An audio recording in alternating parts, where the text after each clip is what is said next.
Okay, folks, get your seatbelts on. We're going to tackle death. Here we go. Starting at section 46. Dasein's possibility of being a whole and being towards death. We're going to cover 46, 47, 48, 49, 50, and 51, 52, woo, 53, and that's it, 53. So 46 to 53. This is a lot of stuff we're going to try to cover here, so I'm going to get going right away. All right, so look on page 279, right at section, this is part 1, section 46. Says the primary item in care is the ahead of itself, and this means that in every case Dasein exists for the sake of itself as long as it is right to its end. It comports itself towards its potentiality for being. Remember now, facticity is its being there in a mood.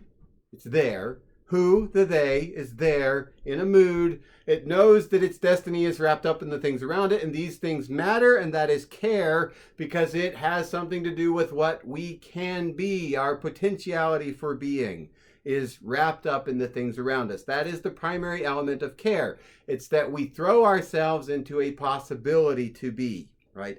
So even when it still exists but has nothing more before it and has settled its account, its being is still determined by the ahead of itself. We are always one step ahead of ourselves. What are we next? What are we next? What are we next? It's always being towards a possibility. In Dasein, there is always something still outstanding, which is a potentiality for being. Dasein itself has not yet become actual. Such a lack of totality signifies that there is something still outstanding in one's potentiality for being. We always have more. Look, if you were to just suddenly get the lottery and everything you ever wanted was there, you wouldn't be done. You're never going to be done. There's always something still outstanding. That's what we are. That's what care is. That's how things matter.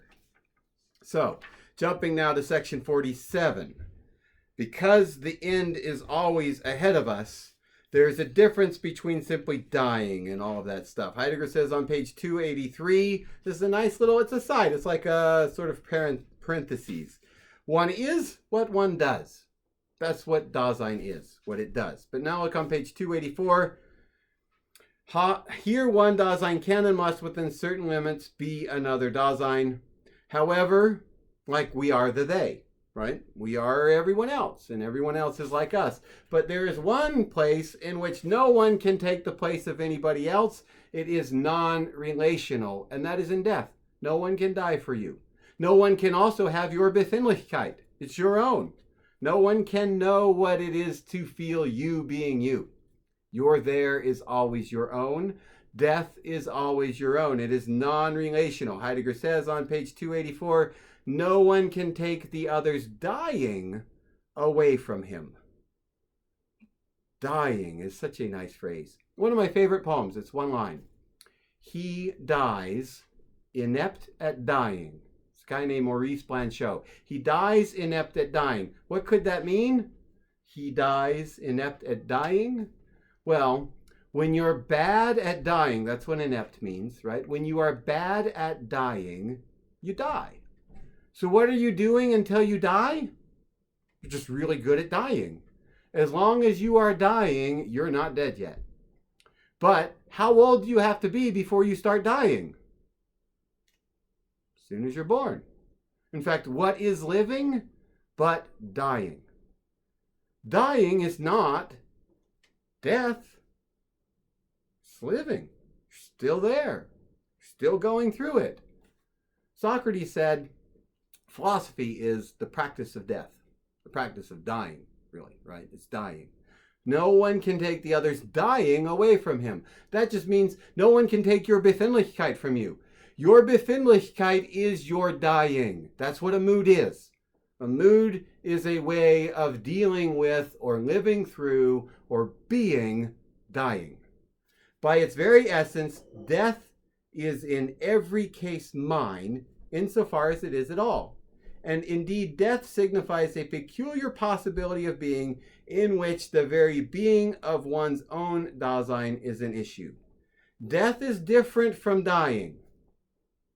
Dying is the being of your life, of being a me, where your living is an issue for you. Death is the coming to an end of that, right?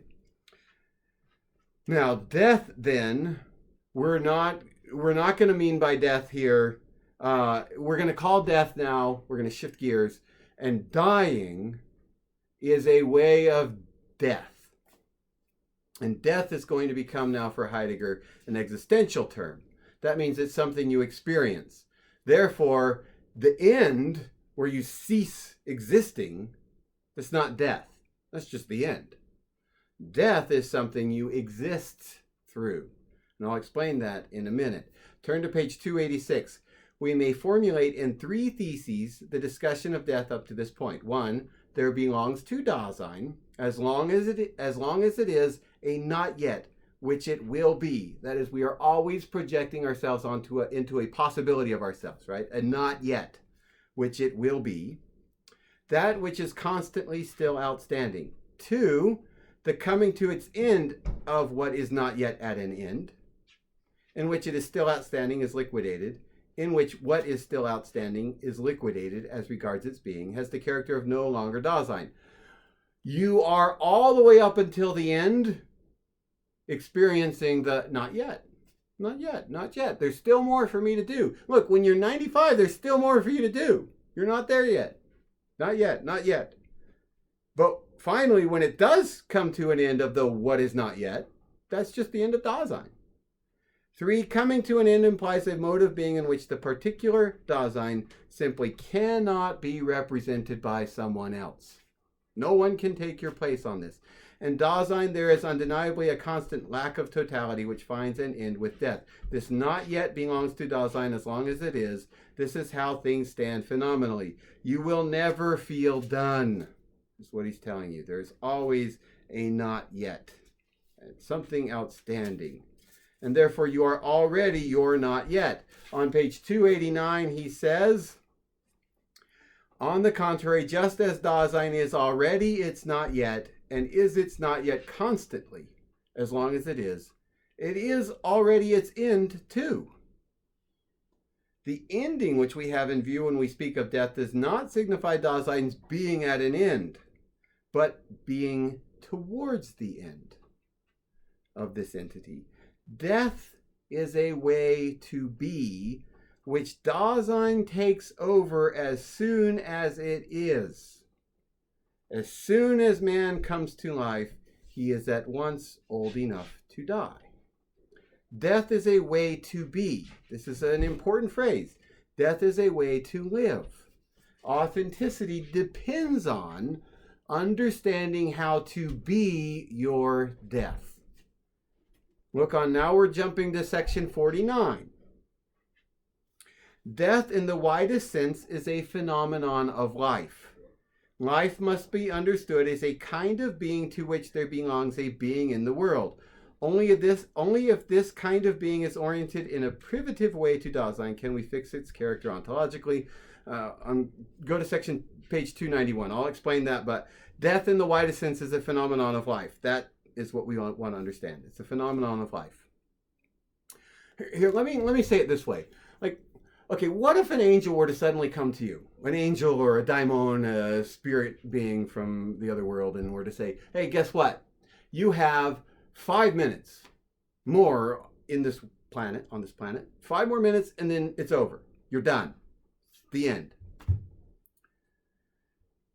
If you think about that seriously, what could you do in 5 minutes? So let's say you're going to do this. You're going to call the people that you love.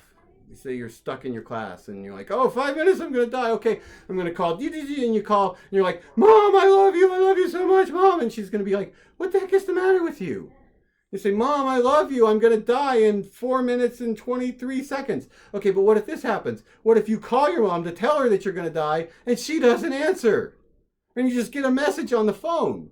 And you're like, the voicemail is there. Mom, call me back right away. And then you're looking at your phone, right? And she's not going to call you back because she hasn't gotten the message. Maybe she won't get the message until 30 seconds after you're dead. What do? You're going to call your friends. What if they don't answer their phone? What if nobody's there for you to tell them, I'm going to die? But let's say that they are there and they hear you say, I'm going to die. Well, are they going to believe you?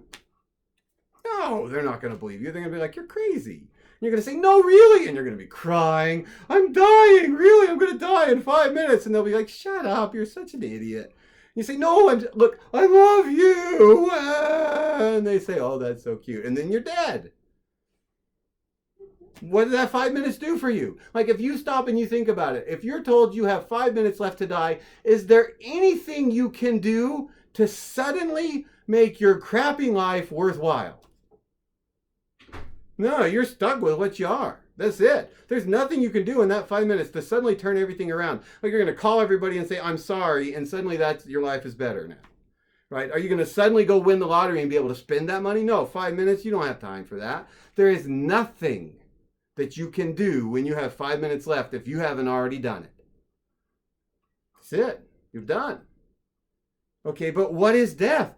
Death isn't the end. It's this moment here where you say, do you know what? My life is what it is. Here it is. This is all I got. Death in the widest sense is a phenomenon of life. Look, when are you going to die? In the sense of coming to an end.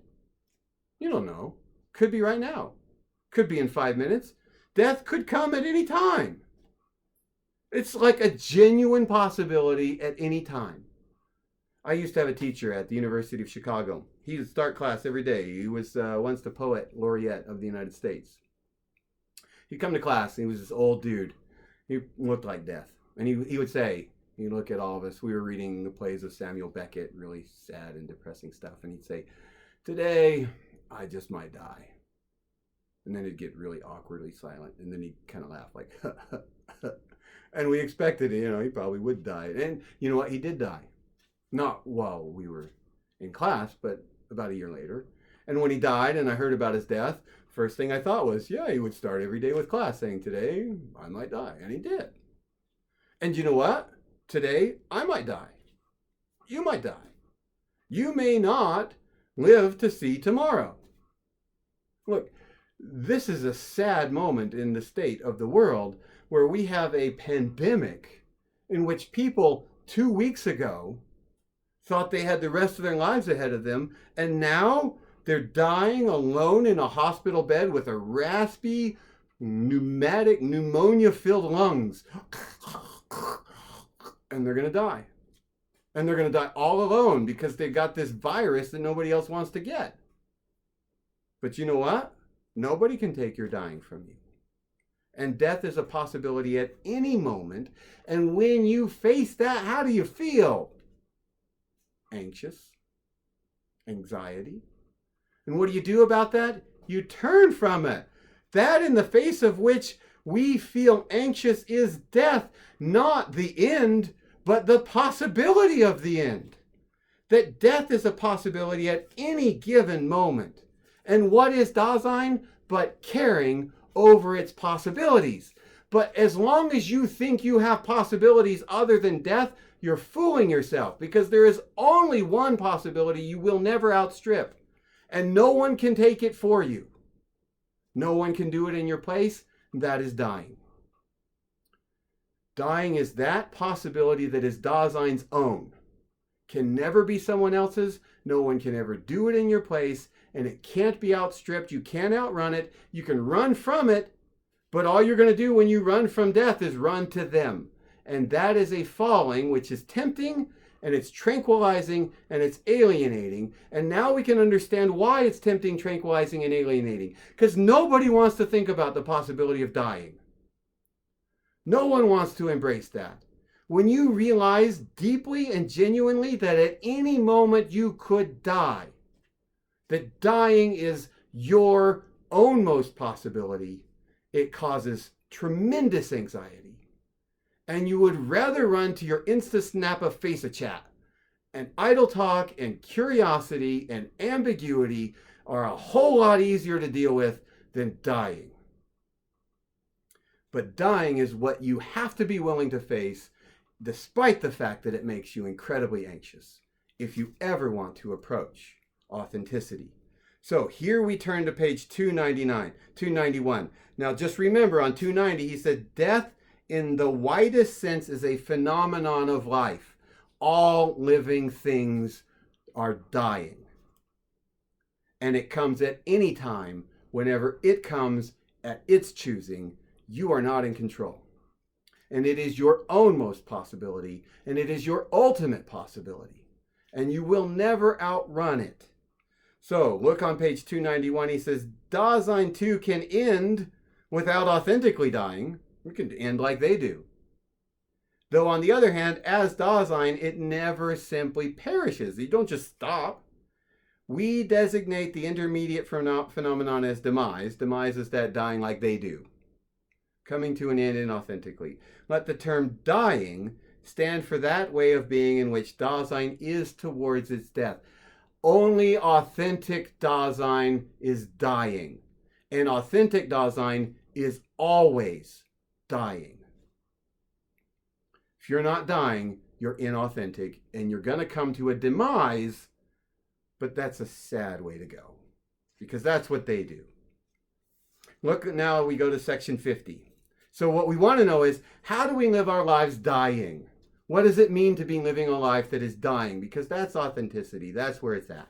So look at section 50.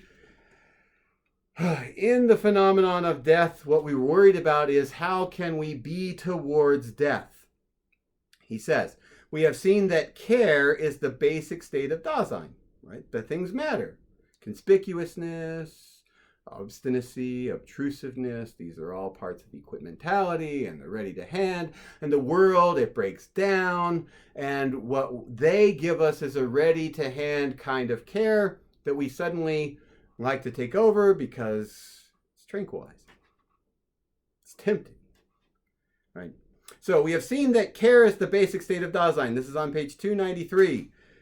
It's the basic state of Dasein. The ontological signification of the expression of care has been expressed in the definition, ahead of itself already in the world as being alongside entities which we encounter within the world. And this are expressed the fundamental characteristics of Dasein's being. Three things. Fundamental characteristics of Dasein's being's existence is always ahead of itself in our possibilities, right? That's how we exist. Second, facticity, and the being already in the world we know as having something to do with our being there in our possibilities. And third, falling, and the being alongside of them, right? So again, the three characteristics of Dasein's being: existence, facticity, and falling. You should know what those mean by now. If you don't, go back and watch the other videos I've been shooting for you. Now what we want to know is, how do we deal with those? How do we own them? How do we own our existence? How do we own our facticity? And how do we get outside of this falling, right? So, page 294, death is something that stands before us, something impending. It is always impending. That is right there, standing before us. Death, continuing on page 294, death is a possibility of being. It's not the end of being. It's a possibility of being, which Dasein itself has to take over in every case. No one can do this for you. With death, Dasein stands before itself in its own most potentiality for being. This is a possibility in which the issue is nothing less than Dasein's being in the world. But being in the world isn't like you on the world. Remember, being in the world is your existence as a Befindlichkeit, caring and mattering. Its death is the possibility. Death is a possibility. It's not an actual thing. It's a possibility of no longer being able to be there. Death is a possibility of no longer being able to be there. If Dasein stands before itself as this possibility, it has been fully assigned to its own most potentiality for being.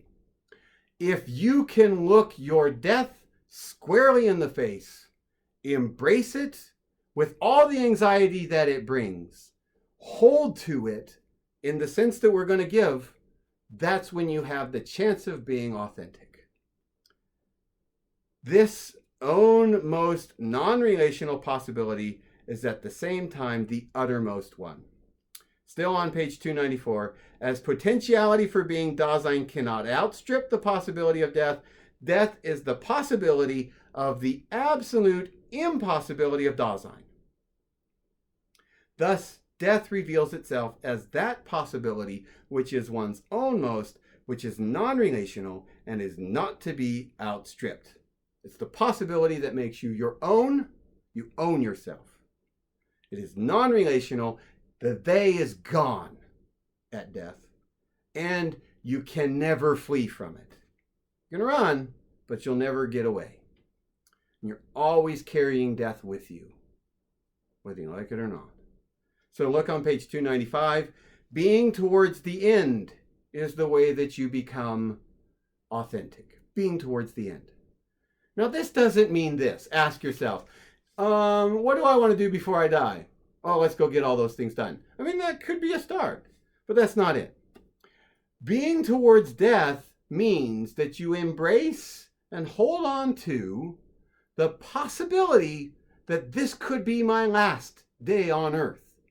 This could be my last hour. This could be my last moment. You embrace it, accept it, make it your own. Now, what does that mean? Well, when Dasein is no longer there, what's gone? The answer to that is a Befindlichkeit is gone and Care is gone. Care is what's based on its Befindlichkeit. What you've lost is a mood. That's it.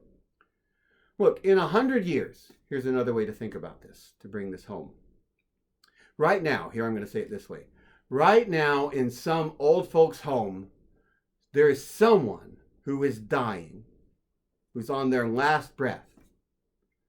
Nobody even knows she exists. Say that she's the last child of her parents. Everybody else has already died. She's the only one. She had no kids herself. No aunts, no uncles, no cousins, no nephews, no nieces, no neighbors who have come to visit for the last 10 years. Maybe she even got dementia. She can't even remember her own life. She's just bed number 5, warm body, eating Jell-O in an old folks' home. And one day, the nursing attendant's going to go in to change her diaper, and they're going to be like, oh, she died. And they're going to hit a little button that says, bed number 5, it's now clear, she's dead. And they're going to call like some local pastor, and they're going to be like, hey, do you guys know this woman? They'll be like, no, nobody knows her. Well, what do we do? And they'll just take her body and cremate it. Stick it in an unmarked grave. Put her name on there, maybe, if they have money for that. And no one will come and visit it. Nobody's going to leave flowers. How many thousands of people do you think die like this every year? Completely unknown. What became of their whole life? I'll tell you what became of it. Nothing. Nothing. It's as if they had never been. Do you know what? In 100 years, that's going to be you. Look, your great-grandkids, your great-great-great-grandkids, they might see you on some chart saying, oh yeah, this person gave birth to that person. Are they going to know what mattered to you? Are they going to know how you felt to be you? Are they going to know how much it sucked to have to read Heidegger in ethics class? Or how hard it was to get through school to become something because you really wanted to be that thing? Are they going to know what were your highs and your lows, your good days, your bad days, how much you hated that alarm clock, what your favorite television show was? No. In 100 years, no one will even have known that you lived here at all. The space you took up on this planet will be zero. One of my favorite poems. The space I took up will scarlessly close like a rock dropped into a pond and the water just covers it up. So what comes to an end when you die? Nothing. That's reality. That's what dying is coming to terms with that the only thing that matters about my being here at all is that I am being here while I'm here, and I have a Befindlichkeit, and it's mine. And no legacy, no monument, no books written, no poems written to praise me, no lasting philanthropic organization, no school I found in my name. None of that will matter at all, because none of those people will know my Befindlichkeit. Only I. And it is mine alone. And death is the end of that. Nothing more. And certainly, though, nothing less. And the thing that Heidegger helps us to see is that is awesome.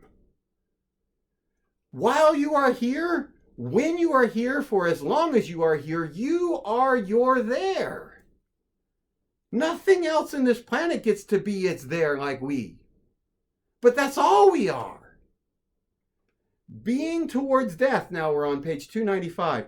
Being towards the end does not first arise through some attitude which occasionally emerges, but does not arise as such an attitude. It belongs essentially to Dasein's thrownness, which reveals itself in a state of mind or a mood in one way or another. We are always aware of the probability that we just won't matter. And when we feel that we don't matter, we feel so insignificant, so utterly small, and that is anxiety. And we flee in the face of that anxiety, and we want them to tell us that we matter. And so they are tempting to us, and they tranquilize that anxiety, because we feel deep down inside there's this suspicion that we don't matter. We're going to be forgotten. That the water will scarlessly close around us. And that all we have is our Befindlichkeit, and that's it. We take it with us when we go. And therefore we flee in the face of that, and that's what gets us to fall. And we fall into the arms of the they who tell us it's gonna be okay. And the they, now we're jumping to section 51, the they gives us all kinds of idle talk about death to cover it over. And what Heidegger is trying to do is uncover that, to disclose it. So how do they cover it over? We'll look on page 297. Oh, one of these days I will die too in the end. But right now, there's nothing to do with us. Like we even have jokes about it. Nothing is certain in this life but death and taxes. Oh, sure, everybody's going to die someday.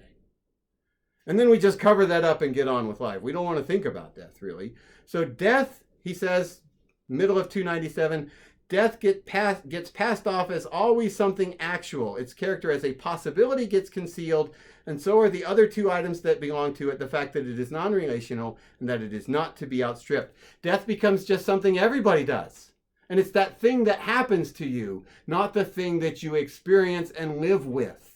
What Heidegger wants you to think about is death is something you carry with you. You hold on to it. You remember it. You embrace it. Death is a way of being. It's a way of living. You live through and with death. They want you to think death is something that comes to you. It happens. It's a one-time event. It's the end of this life. And then you go on and live somewhere else. It's nothing. Everybody does it. But the fact is, your Befindlichkeit comes to an end only once with you. No one else does this. It is yours and yours alone. Death does not happen to everyone the same. It happens to one person once as they live it. It's yours. And you flee from it. And that's why you become them. You evade it. So look on page 298. In this manner, that is telling you, death is something that happens to everybody. Right? But not now. We'll worry about that later. In this manner, the they provides a constant tranquilization about death. There, you're going to be just fine. Death is just that, no, right? And it isn't an imminent and constant possibility. It gets covered over. Therefore, that is the true temptation, tranquilization, and alienation of death. You are alienated from yourself because your death becomes just one like everybody else's. Because your life is just one like everybody else's. But that's not true. Your death is your own. No one else will know it. No one else experiences it. It's the living through of the possibility of coming to an end of your Befindlichkeit. And that's all it is. And that's all you've got. Now we're going to jump on to section 52. Look on page 301. This is a long video, but I just want to get through all of death. So 301, it says, they say, it is certain that death is coming. They say it, and they overlooks the fact that in order to be able to be certain of death, Dasein itself must in every case be certain of its own most non-relational potentiality for being. The only way that you can be certain of death is if you know who you are yourself. Not as them, but as your own possibilities. And you only will know what your possibilities are if you know how it is to be you. To embrace your being you is to take ownership of your mood, because that's the only you are. And when you take ownership of your mood, then you are your own most self. And when that comes to an end, that's all there was about you. And you can only see it coming to an end by owning it. And that's what he means. You can only truly be towards death through owning your own potentiality for being, knowing your Befindlichkeit, having the will to control it and be master of it. They say death is certain, and in so saying they implant in Dasein the illusion that it is itself certain of its own death. Far from it. We hide from our own death's certainty. So, page 302, thus the they covers up what is peculiar in death's certainty, that it is possible at any moment. That's how they tranquilize it. Make it seem like it's some distant thing. Going on to page 303, the full existential ontological conception of death may now be defined as follows. Death as the end of Dasein is Dasein's own most possibility. It is non-relational. They have nothing to do with it. It is certain and as such indefinite and not to be outstripped. Death is as Dasein's end in the being of this entity towards its end. Death is your being towards your own end. And being in the world is grounded towards care. So when you take care of your end, you take care of your being in the world. We're going to move on to section 53. Being towards death is a being towards a possibility. What is that being towards a possibility? The possibility of the end. When you are being towards the possibility of an end, that's how you are being. You are living the possibility. You're not living an actual end. You're living the possibility of the end. You're knowing that any time death is my end. It's a possibility now. Now. Right? So look on page 306. As something possible, Dasein, on the other hand, if being towards death has to disclose understandingly the possibility which we have characterized, and if it is to disclose it as a possibility which we have as a possibility, then in such being towards death, this possibility must not be weakened. It must be understood as a possibility. It must be cultivated as a possibility, and we must put up with it as a possibility in the way we comport ourselves towards it. In other words, we embrace that death is always possible. However, Dasein comports itself towards something possible and its possibility by expecting it. And that expectation takes on the word anticipation. Being towards death means we are constantly and always anticipating death.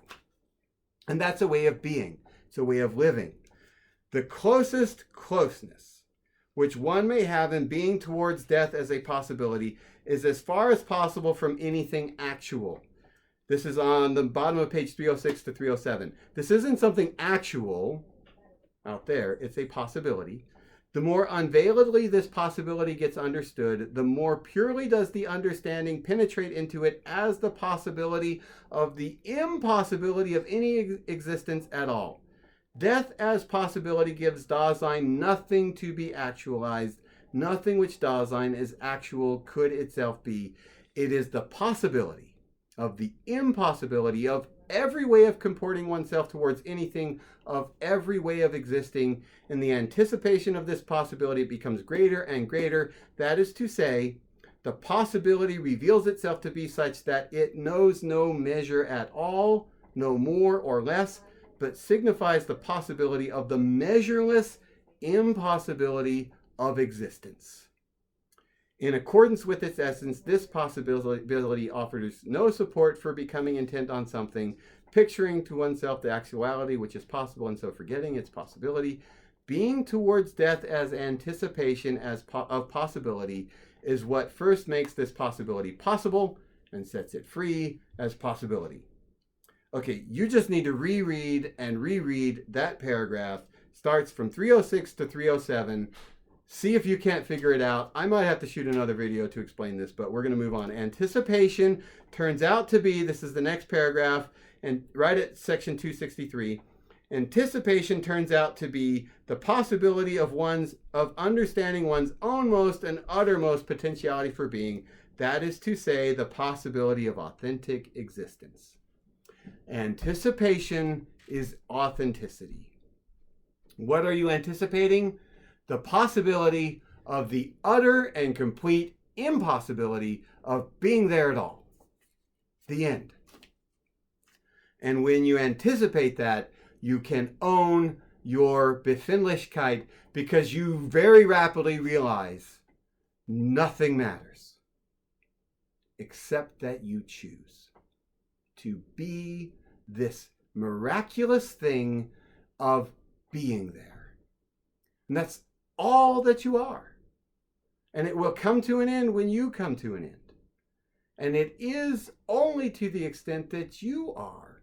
So why waste your time being them? Be yourself. Because when you die, they don't care. Death just happens. It's what everybody goes through. That's what they say. And in saying so, they cover up the anxiety that comes from you knowing that you are the only you. And when it comes to an end, you're done. And that's it. And the world will move on just fine without you. But the thing that matters is you being there. Death is Dasein's own most possibility. It is non-relational. The they are gone when you anticipate and become free for death. Last thing I'm going to read, page 311.